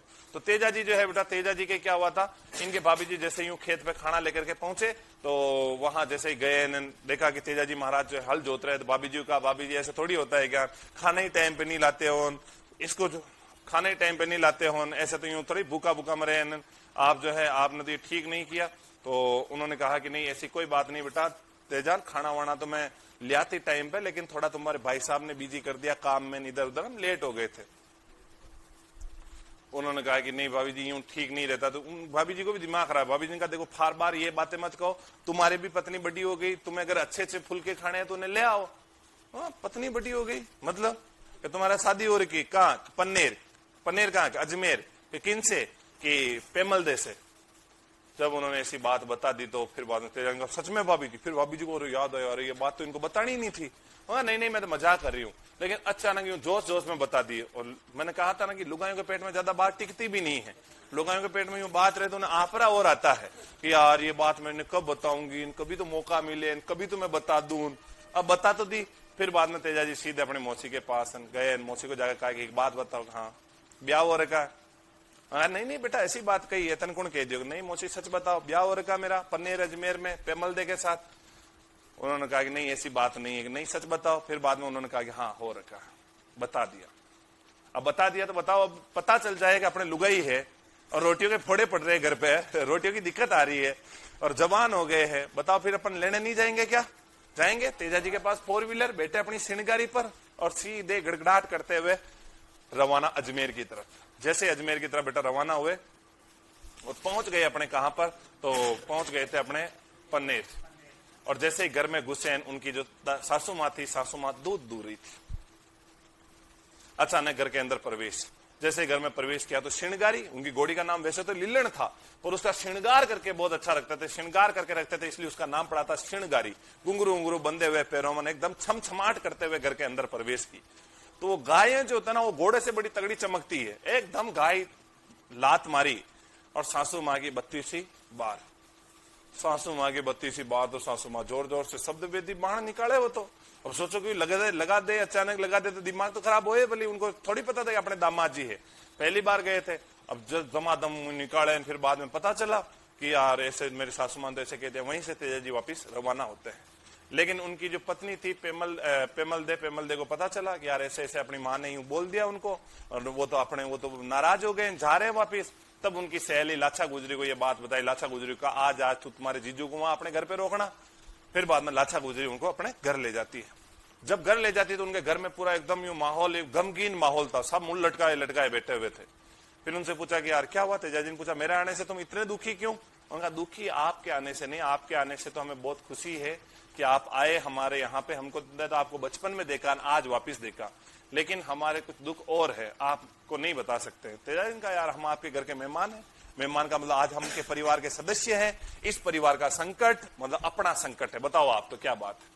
फिर नहीं बताना चाह रहे थे लेकिन फिर भी बताएगा इस प्रकार। मेर अजमेर के पास जो स्थान है वहां की जो मीणा जाति के व्यक्ति है उन्होंने जो है गायें, लाछा गुजरी की गायों को पकड़ लिया। उस जमाने में गायों का महत्व था, अब जैसे पैसों का महत्व है। आजकल सब किसके पीछे भागते हैं? अपने पैसों के लिए। तुम यहाँ क्यों पढ़ रहे हो? पैसों के लिए। मैं यहाँ क्यों पढ़ा रहा हूँ? पैसों के लिए। ऑनलाइन वाले क्यों पढ़ रहे हैं? ताकि नौकरी के लिए। पैसों के लिए तो पढ़ रहे हैं, नौकरी के लिए कौन पढ़ता है? मेन तो पैसे चाहिए। अब बेटा उस समय गायों का बहुत महत्व था, उस समय पैसों की तरह गायें हुआ करती थी। तो मेर के मीणाओं ने जो है, कुछ मेर के मीणा समूह झुंड में जो है उन्होंने लाछा गुजरी की सारी गायों का किडनैप कर लिया था, गायों को इन्होंने पकड़ लिया था। और जैसे ही गायों को उन्होंने पकड़ा और अब ये गायें जो है, गायों को छुड़ाने के लिए तेजाजी वहां जाते हैं। वो कहते हैं कि वचन देके जाते हैं कि लाछा तुम्हारे ऊपर जो संकट है ये संकट मेरा संकट है, मैं गायें छुड़ा के लाऊंगा। जब वो गायें छुड़ाने के लिए जा रहे होते हैं तब रास्ते में जो है बेटा, रास्ते में यूं गायें वायें छुड़ाने के लिए पहुंच जाते हैं एक बार तो। और मेर के जितने भी मीणा जाति के व्यक्ति थे वो थोड़े कोई समूह में थे लेकिन वो इधर उधर गए हुए थे। तो वहां से वो सारी गायों को छुड़ाते हैं और गायों को लेकर के वापिस उनको लाछा गुजरी को लाकर दे देते हैं, ये संभालो आपकी गाय। उसमें जो गायें थी उन गायों में एक गाय जोर जोर से राम रही थी, उनके दोनों आंखों से यूं आंसू आ रहे थे। तेजाजी ने ऐसे मजाक पूछ लिया, इसके क्या हुआ, इसके क्या दिक्कत हो रही है, ये क्यों बारह मेल रही है? तो उन्होंने कहा कि ये इसलिए है क्योंकि इसका जो बछड़ा है, इसका काना केरडा, वो वहीं रह गया। क्या? एक केरडा वहीं रह गया। फिर तेजाजी ने कहा यार मैंने तो वचन दिया है पूरी गायें छुड़ाने के लिए, कोई बात नहीं, मैं सारी गायें छुड़ा के लाऊंगा, उस केरडे को भी लेके आऊंगा। जब वो उस वापिस केरडे को लेने के लिए जाते हैं तब ये एक जगह हुआ करती है, मैंने ये बताई थी आपको, सेंद्रिया। कहाँ है? ये रही सेंद्रिया नामक स्थान के ऊपर ये निकल रहे होते हैं। तभी वहां देखते हैं कि एक नाग जो आग में जल रहा होता है, और आग में जल रहा होता है जिसका नाम था बासण नाग, जो 1000 वर्ष से ज्यादा पुराना नाग था, नागों का राजा था। वो मतलब यूं अपनी जिंदगी से धाप चुका था, कभी कभी यूं धाप जाते हैं ना लोग, वैसे वो बासण नाग भी अपनी जिंदगी से धाप चुका था। वो अब खुद ही जो है सुसाइड करने वाला था, जल रहा था। तेजा जी को लगा यार जिंदा नाग कैसे जल रहा है, एक काम करते, जीवों में तो रहता ही था देवताओं के, इनके बाहर निकाल दिया। जैसे ही उसको बाहर निकाला और वो फण करके खड़ा हो गया। फण करके खड़ा होकर के उन्होंने कहा यार मुझे बचाया क्यों? तेजा जी ने कहा यार एक तो बचाया नहीं, कह रहा बचाया क्यों, ले वापिस डाल दो ना, रुको रुको रुको, पहले आधा जल चुका हूं, पहले ही मुझे जलने में बहुत जोर आया, अब मैं वापिस नहीं जल सकता हूं, आपने मुझे बचाया इसलिए मैं आपको डसूंगा। तेजा जी ने कहा यार गजब कर रहा है, एक तो तुझे बचाया नहीं, कह रहा डसूंगा डसूंगा डसूंगा, ये क्या है, क्या डसूंगा? उनका डसूंगा मैं। अब नहीं मान रहे थे, तब उन्होंने तेजा जी ने कहा ठीक है तू डस लेना, लेकिन मैंने लाछा गुजरी को वचन दिया है और मुझे मेरा वचन पूरा करना है, और वचन में मैंने उनको कहा है कि उनकी गायें पूरी छुड़ा के लाऊंगा, इसलिए तू एक काम कर, मुझे डस लेना लेकिन बाद में डसना, पहले मैं उनकी गायें छुड़ा के ले आता हूं, उनका एक केरडा है वो छुड़ा के ले आता हूं। बासन नागने का बावड़ा में मिला हूं सुबह से, और कोई मिला नहीं क्या कि वापिस आके डसवा लोगे तुम? इंसान है इंसान, आज दिन तक कोई गया वापिस नहीं आया, ऐसे रास्ता और बदल लेंगे, इस रास्ते में जिंदगी भर नहीं आएंगे। वो बासन नाग पता नहीं वहां पे फण मारने बैठा होगा, मैं नहीं मानू ऐसे। फिर तेजा जी ने कहा कि मैं वचन देके जा रहा हूं तो मैं आऊंगा, सोचो मैं अपने उस केरडे को छुड़ाने के लिए जा रहा हूं तो उनके वचन को पूरा करना है, पहले वचन उनको दिया हुआ है। फिर भी उसने कहा कि मैं कैसे मान लूं? तब तेजा जी ने कहा ये जितना वन दिख रहा है इस सारे वन को मैं साक्षी मान करके वचन लेता हूं कि मैं वापिस आऊंगा और तुम मुझे डस लेना। बासन नाग ने कहा अब ठीक है, मैं इंतजार करता हूं, फण करके बैठा वहां बैठ देख रहा है। फिर बाद में गए तेजा जी, जो मेर के मीणा जाति के व्यक्ति थे वो सारे यूं ताक जमाए हुए बैठे थे, उनको पता था केरडे को लेने आएंगे तो है ही वापिस। तो केरडे को लेने जैसे ही गए उन्होंने तीर भाले वगैरह वार करना शुरू। अचानक वार किया था तो उनसे संभल नहीं पाए थे, अचानक वार धमाधम तीरे चले, खूब तीरे चली उनके ऊपर, लेकिन आखिरकार वो युद्ध तो जीत लेते हैं, और जो वो वहां समूह में व्यक्ति थे वो सारे व्यक्ति वहां से भाग जाते हैं। उस घायल अवस्था में उस केरडे को वापिस अपने वहां पहुंचाते हैं। पहुंचाने के बाद वो बासन नाग इंतजार कर रहा था, अभी तक नहीं आए, फिर वो चरा नीचे हुए, फिर बैठना, अभी तक नहीं आए, इतने में उनको दिखे घायल अवस्था में आते हुए, उन्होंने आगे आगे आगे जैसे आए और पूरा शरीर लहू लोहान, पूरे शरीर से जो है रक्त बह रहा है, पूरे शरीर में गाव ही गाव। नाग ने उन्होंने कहा ये क्या है? उन्होंने कहा कि लड़ाई हुई, लड़ाई में तो ऐसे ही होता है, तुम तो मुझे डसो और अपना वचन, मेरा वचन पूरा करवाओ। उन्होंने कहा कि नहीं, मैं आपको नहीं डस सकता हूं, आपका तो पूरा शरीर घायल है, पूरे शरीर के ऊपर गाव है, और हम नाग हैं, नाग कभी गाव वाले स्थान पे नहीं डसते हैं। कभी नाग जो है ना, जिनके शरीर के ऊपर गाव होता है उनके डसता नहीं है, ध्यान रखना एक बात और, जहां पर गाव होता है वहां तो कभी नहीं डसे। अगर कोई नाग वाग हो, नाग वागों के वहां मौका मिल जाए तुम्हें जाने का, तो नाग वाग डस ले, तुम्हें डर लगे तो कुछ नहीं करना, वहां 2-4 कट लगा देना अपने शरीर पे, रक्त निकाल देना अपना। आपका रक्त अगर बाहर निकलने लग गया तो नाग आपको डसेगा नहीं, आपसे दूर दूर भागेगा। वो सोचेगा कि भाई साहब कोई अलग ही प्राणी आ गया है, उनका रक्त देख करके, उनकी खुशबू से वो इतना खतरनाक डरता है नाग। तो नाग ने कहा कि मैं आपको नहीं डस सकता हूं। तेजा जी का डसना तो पड़ेगा, बावड़ा अब तू मुझे मत बना, तूने मैंने वचन दिया है, वचन पूरा करना है। उन्होंने कहा कि नहीं, मैं तो आपकी परीक्षा ले रहा था आनंद, ये वो। उन्होंने कहा देख फालतू की बात है, नहीं डस मुझे चुपचाप।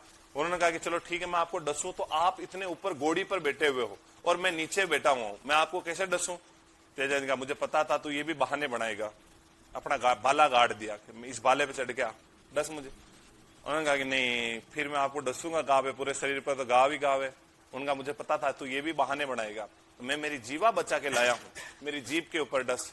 तो फिर तेजा जी ने अपनी जीभ आगे करी, फिर वो जो नाग है बासन नाग, वो भाले पर चढ़ता है और भाले पर चढ़ करके फिर उनकी जीभ के ऊपर डसता है। इसीलिए कभी भी तुम तेजा जी का प्रतीक चिन्ह देखना, यूं भाला गड्ढा हुआ होगा, भाले के ऊपर यूं नाग होगा और उनकी जीभ यूं बाहर होगी घोड़ी के ऊपर, लीलन के ऊपर। इस प्रकार का उनका प्रतीक चिन्ह बनाया गया, क्योंकि उनको जीभ पर इस प्रकार सांप ने डसा था। फिर पास में सुरसुरा, जहां जाकर के उनका देवलोक गमन होता है, और वहां पर भी उनका प्रमुख मंदिर बना दिया गया है। बाकी अपने पहले केंद्रीय मंत्री थे अपने, और केंद्रीय मंत्री का नाम था सचिन जी पायलट। और सचिन जी पायलट जो है जब कैबिनेट मिनिस्टर थे, तो कैबिनेट मिनिस्टर के टाइम उन्होंने जो है डाक टिकट जारी करवाया था, और डाक टिकट जारी देवनारायण जी पे भी करवाया और तेजा जी पे भी करवाया, दोनों पे एक ही दिन करवाया था, 7 सितंबर 2011। 7 सितंबर 2011 का दिन देवनारायण जी और तेजा जी दोनों के ऊपर डाक टिकट जारी किया गया था। फिर इनकी जो प्रमुख मंदिर मेला वगैरह लगता है वो 10वीं के दिन लगता है, क्योंकि इनको भाद्रपद शुक्ल 10वीं के दिन इनका जो देवलोक गमन हुआ था, जिसे अपन तेजा दशमी कहते हैं। तो हमारे माननीय मुख्यमंत्री अशोक जी गहलोत, जिन्होंने जो वीर तेजा बोर्ड का गठन किया 2019 में, और वीर तेजा बोर्ड का गठन करके जो तेजा दशमी है इसको राजकीय अवकाश घोषित कर दिया। उन्होंने कहा कि अपने राजस्थान में जो है ये बड़े लोक देवता है, बड़े लोक देवता एक काम करो, इसको राजकीय अवकाश घोषित कर दो। जैसे पहले ही अपने जो है रामदेव जी जयंती को तो पहले राजकीय अवकाश घोषित कर ही रखा था, इनको और कर दिया। अब इनको कर दिया तो और भी जो बड़े बड़े लोक देवता उनके लिए भी मांग की जा रही, चलो इनको भी कर दो। तो वो चलो सरकार के ऊपर है कि सरकार क्या करती है क्या नहीं करती है, लेकिन 2019 में वीर तेजा दशमी को राजकीय अवकाश घोषित किया। 7 सितंबर 2011 के दिन इनके ऊपर 5 रुपए का डाक टिकट जारी किया गया था। डाक टिकट जारी किया था उस समय हमारे कैबिनेट मंत्री जो अभी सचिन पायलट जी थे, पूर्व उप मुख्यमंत्री, उन्होंने जो है उन्होंने इनके ऊपर डाक टिकट जारी करने का काम किया था। फिर इन पर इनके उपनाम देख लेते हैं। उपनाम इनको ज्यादातर जाट जाति के या खेती करने वाले व्यक्ति पूजते हैं, इसलिए इनको कहा जाता है कृषि उपकारक देवता। फिर इस प्रकार इन्होंने सांप को बचाया था, इसलिए इनको कहा जाता है सांपों के देवता। गायों की रक्षा के लिए युद्ध किया, इसलिए इन्हें कहा जाता है गायों का रक्षक। एक अपने इनको कहा जाता है बेटा धोलिया, इनकी गोत्र थी इसलिए धोलिया वीर। और एक इन्हें कहा जाता है अपने काला बाला के देवता। ये सभी अपने इनके उपनाम हुआ करते थे। उपनाम हेडिंग डालो तुम, उपनाम हेडिंग डालो बेटा।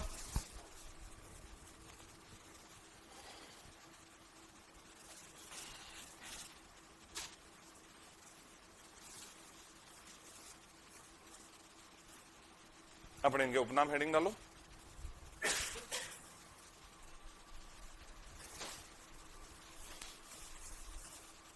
इधर वाला से लेना, उधर वाला लेना, नीचे इधर इधर उसको लास्ट लास्ट पे ले जा। हाँ इधर उसकी उस लाइन को, उस लाइन को, इस लाइन, उस पास वाले लाइन को नीचे ले। हाँ बस ठीक है, बस छोड़ दे, अब ऑटोमेटिक चलते जाएंगे। हाँ जी बेटा लिखो उपनाम। पहला उपनाम लिखो धोलिया वीर। पहला उपनाम लिखो बेटा धोलिया वीर, धोलिया वीर। फिर लिखो काला बाला, काला बाला के देवता।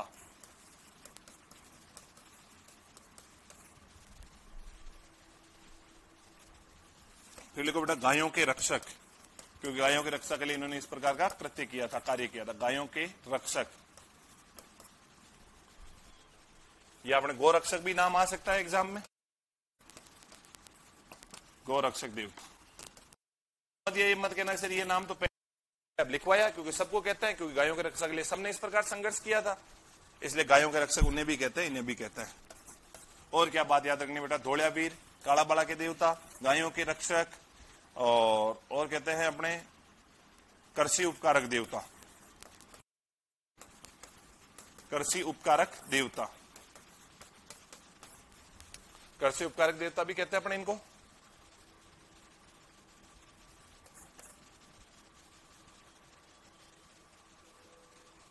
और क्या कहते हैं बेटा इन्हें, सांपों के देवता,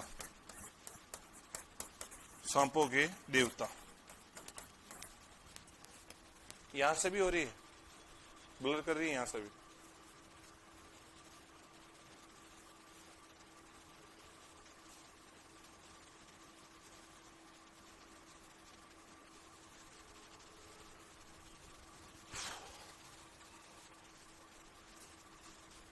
हो गया बेटा।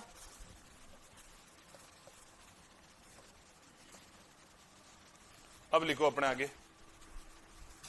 कार्य, कार्य।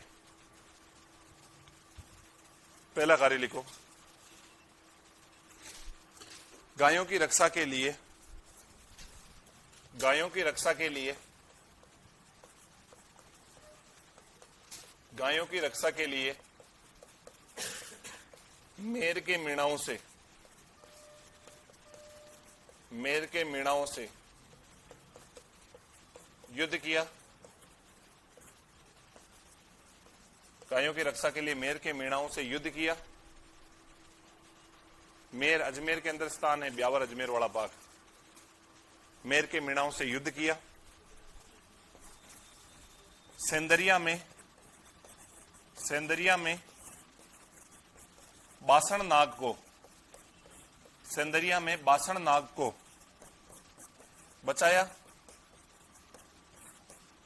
सेंदरिया में बासण नाग को बचाया। सेंदरिया अपने अजमेर, जहां बासण नाग को बचाया।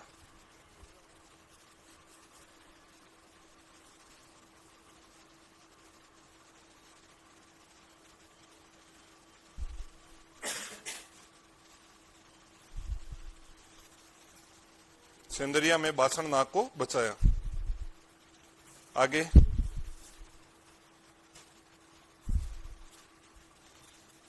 आगे लिखो बेटा।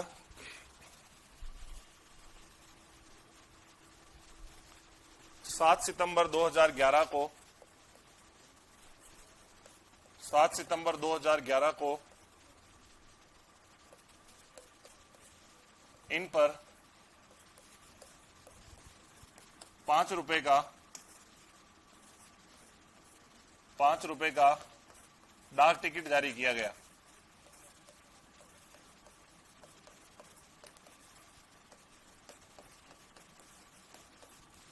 अच्छा, ये अपने रुपए का ये लोगो किसने बनाया था? ये रुपए का ये लोगो किसने दिया था? मुंबई के किसी, क्या नाम था, उदय राम ऐसे कुछ नाम था यार, है? यूपी का था, क्या नाम था? भारतीय रुपए का लोगो बनाया था यार, ये याद नहीं आ रहा है मुझे। इकोनॉमिक्स में कभी पढ़ा हो तुम लोगों ने? नहीं पढ़ा?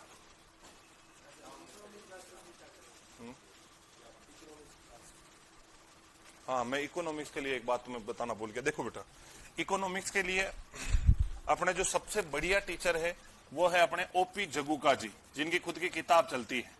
ठीक है, ओपी जगुका सर है जिनकी खुद की पूरी किताब चलती है। वो अभी परमानेंट पढ़ाते हैं संकल्प क्लासेज बाड़मेर में। संकल्प क्लासेज बाड़मेर, जहां वो परमानेंट पढ़ाते हैं। पहले वो जयपुर में पढ़ाते थे, लेकिन उनको लगभग 6-7 महीने से वो परमानेंट अब वहीं सेट हो गए।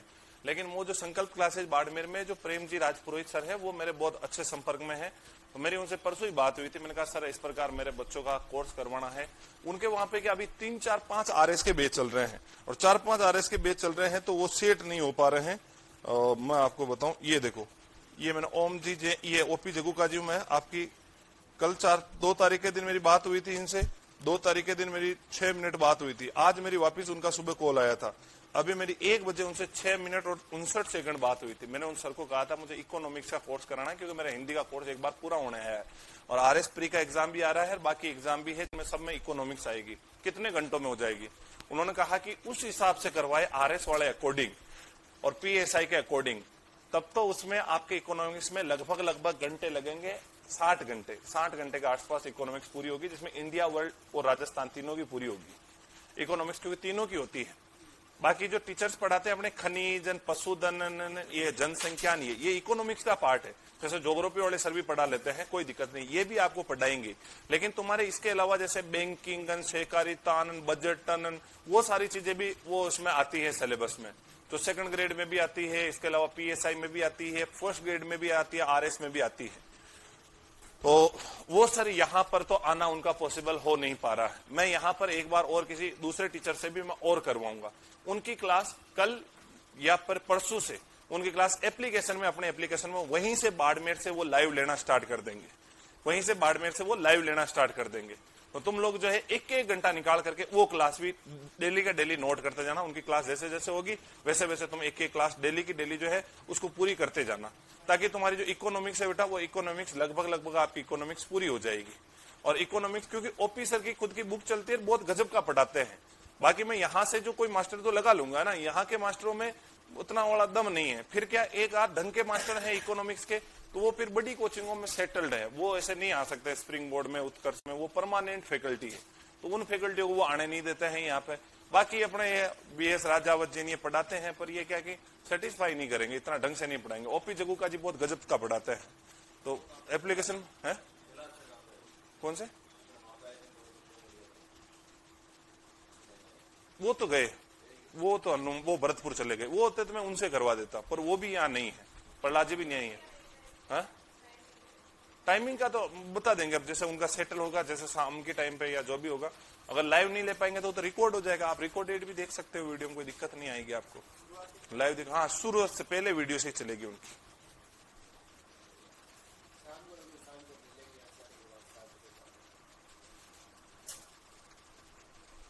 श्री डी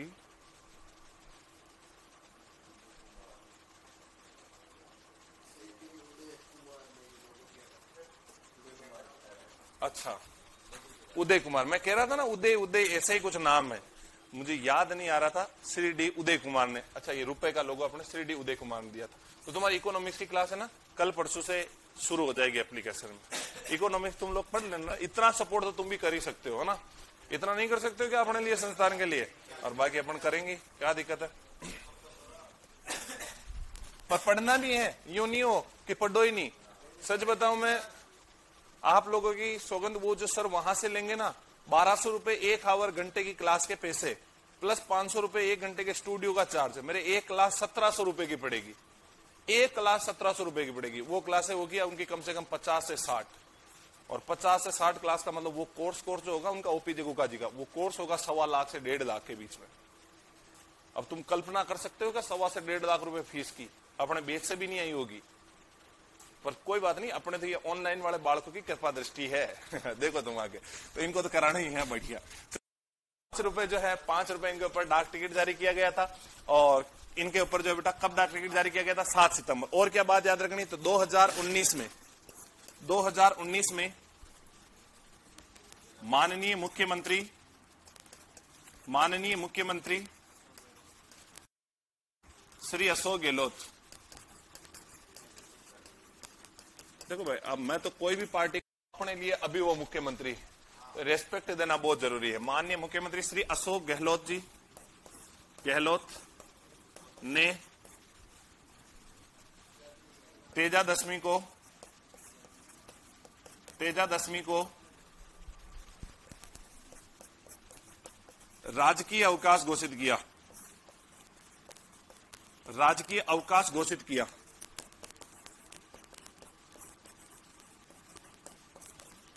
राजकीय अवकाश घोषित किया 2019 से बेटा। 2019 में अपने माननीय मुख्यमंत्री अशोक जी गहलोत ने तेजा दशमी को अपने राजकीय अवकाश घोषित किया, राजकीय अवकाश घोषित किया।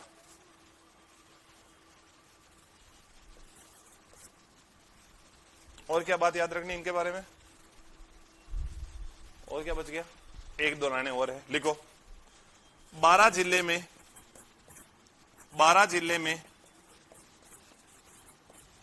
12 ये लिखना, कहीं तुम वो 12 जिले ये मत लिख देना, लड़के लोग तुम ध्यान देना, 12 ये बता रहा हूं मैं 12 जिले में सहरिया जनजाति द्वारा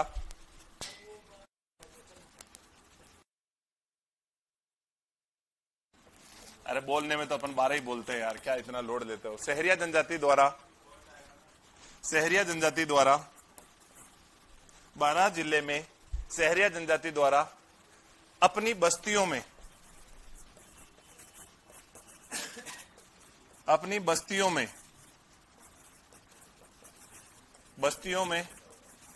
तेजा जी के थान बनाकर उनकी पूजा करते हैं। तेजा जी के थान बनाकर उनकी पूजा करते हैं,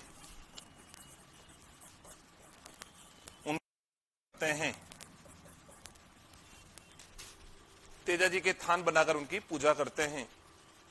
मतलब अपने ये जो सहरिया जनजाति है ये इनकी सबसे ज्यादा पूजा करती है, बात करें तो।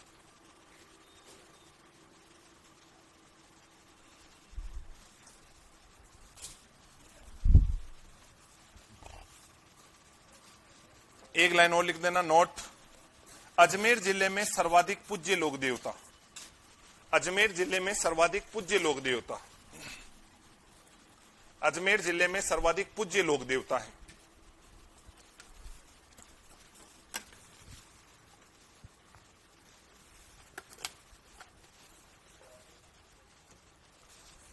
अजमेर जिले में सर्वाधिक पूज्य लोक देवता है।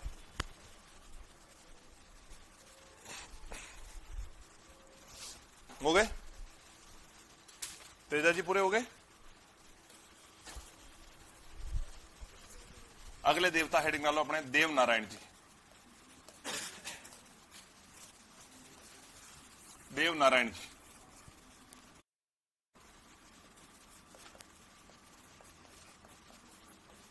देव नारायण जी, श्रीदेव, हमारे सबसे ज्यादा पूज्य लोक देवता हमारे जिले में। हमारे आराध्य देवता भी यही है, देव नारायण जी। हम सबसे ज्यादा पूजा करते हैं देव नारायण जी की। लो देखो बेटा, क्या हुआ? ओ दादा, हाँ क्या हुआ? लड़ क्यों रहे हो? देखो बेटा, अब देव नारायण जी की बात है, मैं तुम्हें थोड़ी समझा देता हूं। देव नारायण जी अपने एकमात्र ऐसे लोक देवता है जिन्हें भगवान के रूप में पूजते हैं, भगवान के रूप में इनको मानते हैं। बाकी किसी भी लोक देवता का आगे लोक देवता लगता है, लेकिन देव नारायण जी के आगे भगवान लगता है। इन्हें कहते हैं भगवान देव नारायण जी। गुज्जर जाति के लोगों द्वारा सबसे ज्यादा पूजा की जाती है? क्या रहेगी?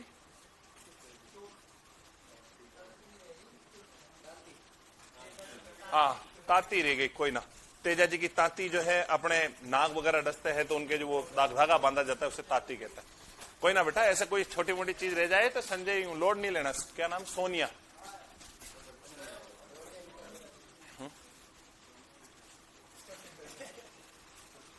देखना गणित वाले आगे क्या, फोन कर एक बार उनको।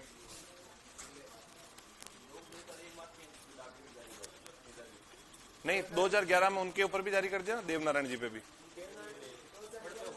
नहीं, फड़ पे तो 1992 में हो गया था। दोनों पे एक साथ 7 तारीख के दिन दोनों पे एक साथ ही जारी किया था, तेजा जी पे और अपने देव नारायण जी पर। दोनों पर एक ही दिन 7 सितंबर 2011 के दिन दोनों पे 5-5 रुपए का डाक टिकट एक ही दिन जारी किया गया था। लो देखो, अब अपने देव नारायण जी की मैं थोड़ी बात बता देता हूं तुम्हें। देव नारायण जी जो है बेटा, ये अपने राजस्थान में भीलवाड़ा जिले में सर्वाधिक पूज्य लोक देवता है। पूजे तो राजस्थान में पूरे ही जाते हैं, लेकिन भीलवाड़ा जिले में सबसे ज्यादा पूजे जाते हैं। और देव नारायण जी ऐसे लोक देवता है जो अवतरित हुए हैं, जन्मे नहीं है किसी की कोख से, जिन्होंने अवतार लिया है। और अवतार किनके वहां अवतार लिया? तो इन्होंने अवतार लिया था बेटा साडू माता के वहां पे और सवाई भोज जी के घर।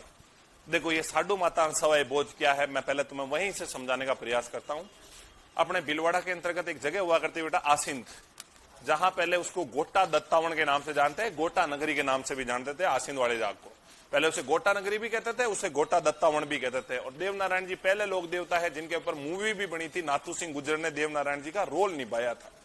उस मूवी को देखना, अगर तुम्हें पूरी देव नारायण जी की कहानी सारी बातें तुम्हें अच्छे से याद हो जाएगी। तो गोटा नगरी के अंतर्गत एक राजा हुआ करते थे जिनका नाम था सवाई भोज, और उन्होंने ब्याह किया था देवास एमपी में, और देवास एमपी में साडू से ब्याह किया था। उनकी माता का नाम जो था साडू माता बना था देव नारायण जी। ऐसे कहते हैं बेटा कि सवाई भोज की लड़ाई होती है अजमेर के दुर्जन सिंह से, और दुर्जन सिंह से जब लड़ाई होती है तो उस युद्ध में जो है, उस युद्ध में सवाई भोज मारे जाते हैं। दुर्जन सिंह उस युद्ध में जीत जाते हैं। और जब उनकी सवाई भोज जी की मृत्यु होती है, उस समय वीर गति को प्राप्त होते हैं युद्ध में। उस समय उनके कोई संतान नहीं थी। अब साडू माता की कोई संतान नहीं थी। साडू माता गोटा नगरी को संभाल रही थी। एक दिन साडू माता ऐसे ही पास में 5-6 किलोमीटर दूर एक जगह हुआ करती है मालासेरी डूंगरी, वहां जाते हैं। और मालासेरी डूंगरी में बैठ करके ना अपने पति को यूं याद करते हुए जोर जोर से कहते हैं कि क्या मतलब, आप तो ऐसे छोड़कर बीच मंजर में छोड़कर ऐसे चले गए, ऐसे थोड़ी होता है क्या, ये तो गलत बात है, मैं जीऊं तो किसके लिए जीऊं। ऐसा खूब सारी बातें बोल रहे थे। अचानक आसमान से खतरनाक वाली बिजली गड़कती है, और जैसे बिजली गड़की और वो बिजली एक चट्टान के ऊपर गिरती है, और जैसे उस चट्टान के ऊपर गिरी और वो चट्टान अपने आप फटती है, और चट्टान फटी, उस चट्टान के अंदर से एक कमल का फूल निकलता है बेटा। और वो जो कमल का फूल निकला था, उस कमल के फूल में से एक छोटा सा बच्चा जोर जोर से रोते हुए साडू माता ने कहा ये क्या सीन है, और उस बच्चे को साडू माता ने अपने हाथ में उठाया, और जैसे ही अपनी गोद में लिया, और गोद में लेते ही साडू माता एक नवप्रसूता महिला बन जाती है। नवप्रसूता का मतलब, जब कोई भी महिला गर्भवती होती है, बच्चे को जन्म देती है, तो नवप्रसूता, उनके स्तन से अपने आप दूध आने लग जाता है। तो उनके स्तन से अपने आप दूध आने लगा था। फिर बाद में देव नारायण जी को लेकर के इस प्रकार वो अपने घर पे पहुंचती है। फिर उनका नामकरण होता है, तो नामकरण में पता चला कि उनका जो जन्म हुआ था, इनका उत्पन्न हुए वो कमल के फूल से ये उत्पन्न हुए हैं। अब जब कमल के फूल से उत्पन्न हुए तो उनको नाम ही दे दिया बचपन का नाम उदल। ऊ का मतलब होता है उत्पन्न, दल यानी कमल। आगे तुम पर्यायवाची पढ़ोगे तो पर्यायवाची में पढ़ोगे कि कमल का पर्यायवाची उदल होता है, क्योंकि ऊन यानी उत्पन्न, दल यानी कीचड़, कीचड़ में जो उत्पन्न होता है वो होता है कमल, और कमल से अपने देव नारायण जी का जन्म हुआ था, इसलिए इनका नाम ही क्या पड़ा अपने, उदल। बाकी अपने किताबों वालों ने धीरे धीरे उदल का उदय सिंह बना दिया, लेकिन अब किताबों वालों ने बना दिया तो बना दिया, अपने क्या करना है। लेकिन बाकी उनका नाम क्या था, तो उनका नाम उदय सिंह नहीं था, उनका नाम क्या था, उदल। लेकिन मैं दोनों ही बताऊंगा, किताब वाले आजकल उदय सिंह भी दे देते एग्जाम वाले। इस प्रकार इनका जन्म हो जाता है। जन्म के बाद धीरे धीरे धीरे धीरे बड़े होते हैं, फिर बाद में 10-12 दिन के बाद हो जाती है। 10-12 दिन के बाद इनको देवास सूचना भेजी जाती है कि इस प्रकार हमें संतान की प्राप्ति हुई, ये वो ये बातें सब देवास पहुंचाई जाती है। और यही जानकारी जो है अजमेर के दुर्जन सिंह के पास भी पहुंच जाती है। उनके मामा वगैरह उनको लेने के लिए पहुंच जाते हैं गोटा नगरी, गोटा दत्तावण आसिन। और जैसे ही वहां पहुंचे और वो देवनारायण जी को लेकर के, साडू माता को लेकर के देवास एमपी जा रहे होते हैं, तभी इसकी जानकारी दुर्जन सिंह को मिल जाती है कि वो देवास एमपी यानी कि यहां से जाने का प्लान बना लिया उन लोगों ने। अब जब जाने का प्लान बना लिया तो उन्होंने कहा कि इस प्लान को तो ले जा रहे हैं तो यार ऐसा तो अपने शत्रु का बेटा है, एक काम करो उनको रास्ते में उनका कुछ ना कुछ करना पड़ेगा जुगाड़। तब उन्होंने अपनी सेना भेज दी और सेना भेजकर जितने भी छोटे छोटे बच्चे थे सारे बच्चों को मारने का प्लान कर दिया था। जितने भी छोटे छोटे बच्चे हैं, कोई भी छोटा बच्चा दिखे अपने तो उनको मार दो, इस प्रकार का पूरा प्लान सेट कर रखा था। इधर से जो है साडू माता उनके भैयान वो उनको लेकर के रवाना होते हैं। रास्ते में पहुंचते हैं, आसिन से थोड़ा आगे जाते हैं, वो जो दुर्जन सिंह की सेना वहां खड़ी थी। दुर्जन सिंह की सेना ने उनसे पूछा कि कहां से आए, उन्होंने कहा कि गोटा नगरी से। कहां जा रहे हो, मालवा जा रहे हैं। क्यों जा रहे हो, हमारे इधर चारा वारा नहीं है, गायें चराने के लिए जा रहे हैं। गायें कहां है, कि गायें तो आगे ले गए। आपके पास क्या है, कि हमारे पास कुछ नहीं है। जोली में क्या है, कि जोली में कुछ नहीं है, गाय का बछड़ा है। अब गाय का बछड़ा बताया उन्होंने कहा सच में, हाँ सच में, खोल के दिखाओ। मामा का तो कानों से धुआं निकला है, गाय का बछड़ा है नहीं, अंदर तो उदल है। फिर बाद में सैनिकों ने जबरदस्ती वो झोला खोला और अंदर देखा तो अंदर एक छोटा सा गाय का बछड़ा था। मामा जी तो देखते, मामा जी तो वहीं बेहोश दड़ा होठ, छाटा वाटा लगाए, वापिस खड़ा किया, क्या बात हुई। थोड़ा आगे ले जाकर देखा गाय तो अपन लाए तो उदल कौन, गाय का बछड़ा कैसे अंदर। थोड़ा आगे ले जाकर देखा तो वापिस देवनारायण जी अंदर। तो मामा जी तो फिर वहीं आईसीयू में भर्ती, 2-4 दिन हॉस्पिटल में ट्रीटमेंट किया। फिर बाद में होश आया, क्या बात हुई कि यार अपन जिनकी रक्षा की चिंता कर रहे हैं वो तो स्वयं ही रक्षक है हमारे, हम क्या उनकी रक्षा करेंगे। फिर उनका देवास एमपी में बचपन बीता, वहीं धीरे धीरे बड़े हुए। बड़े होने के बाद गायों के बछड़ों के लिए उन्होंने बचपन में कार्य किया था। पहले अपने गांव में क्या लोग बड़े खतरनाक होते हैं। गांव में क्या होता है बेटा, अगर गाय के अगर बछड़ी हो जाती है, केरड़ी हो जाती है, तो घर वालों को पता है ये आगे चलकर गाय बनेगी, तो उसको तो 2 महीने तक 2 स्तन का दूध पिलाते हैं। और अगर गाय के केरड़ा हो जाता है, वो भी जर्सिया वाला तो 10 दिन तो उसको दूध पिलाते हैं, जब तक उसकी जामड़ियां नहीं जम जाती, जब तक अपने देवी देवता के धूप नहीं लग जाता, डेयरी में दूध नहीं जाने लग जाता। जैसे ही 10 दिन हुए अंगूठी रोग लगता है, क्योंकि केरड़ा किसी काम का भी नहीं है। तो केरड़ी होती है तो वो 1 महीने की होती है, तो इतनी बड़ी अष्टपुष्ट होती है। केरड़ा बेचारा इधर पड़ून कभी कहीं ठाण में वही अकाउंट डिलीट कर दूं, ऐसी हालत कर देते हैं गांव वाले, सारा दूध निकाल देते हैं। वैसे उनका भी हो रहा था। तो उन्होंने वो क्या करते थे, फिर रात को जाते हैं ऐसे बछड़ों को, गाय के बछड़ों को खोल आते थे, फिर बछड़े पूरे गांव उनको पूरी गायों का दूध पी जाते थे। पूरे गांव वाले परेशान हो गए थे, यार ऐसे कैसे होता है। फिर बाद में उन्होंने पता किया कि यार इस प्रकार ये देवनारायण खोल देता है, उनको उदल खोल देता है। फिर बाद में उनसे पूछा तो उन्होंने कहा कि आप यार ऐसे कैसे कर सकते हो, ये दूध देती है गाय तो ये अपने बछड़ों के लिए भी देती है, आप सारा दूध निकाल के डेयरी में बेच के आ जाते हो, ये गलत बात है। आधा दूध इनको भी पिलाओ, आधा दूध आप लो। बचपन से गायों के बछड़ों के लिए कार्यवाही करना प्रारंभ किया। देवनारायण जी और भी है, बहुत बड़ी विशेषताएं हैं, बाकी चीजें पढ़ेंगे अपन कल। अभी 1 घंटे चलेगी मैथमेटिक्स की क्लास, गणित की क्लास। सर आ गए हैं, धन्यवाद। पढ़ते रहें, मस्त रहें, स्वस्थ रहें, सुरक्षित रहें।